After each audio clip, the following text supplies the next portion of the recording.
Di tengah malam yang pekat, sorot cahaya kendaraan menerangi jalanan yang rusak akibat bencana. Muali melintasi jalur ekstrim menuju Kecamatan Sawang, Kabupaten Aceh Utara, medan berat dengan jalan licin bergelombang, bekas jejak banjir bandang dan tanah longsor yang membuat perjalanan penuh tantangan. Setiap langkah roda yang melintas bukan hanya menembus rintangan fisik, melainkan juga menyambut panggilan hati yang menginginkan untuk membantu sesama.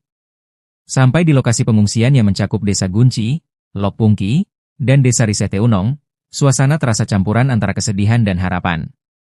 Warga yang berkumpul di halaman tenda pengungsi membawa tatapan penuh harap saat melihat kedatangan Mualim. Di mata mereka, tercermin bukan hanya harapan akan bantuan material, melainkan juga kehadiran yang mengingatkan bahwa mereka tidak sendirian dalam menghadapi ujian alam.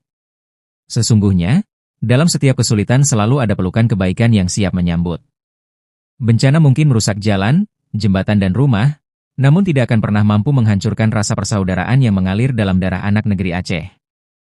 Setiap perjalanan yang penuh tantangan adalah bukti bahwa kasih sayang tidak mengenal batasan medan atau waktu.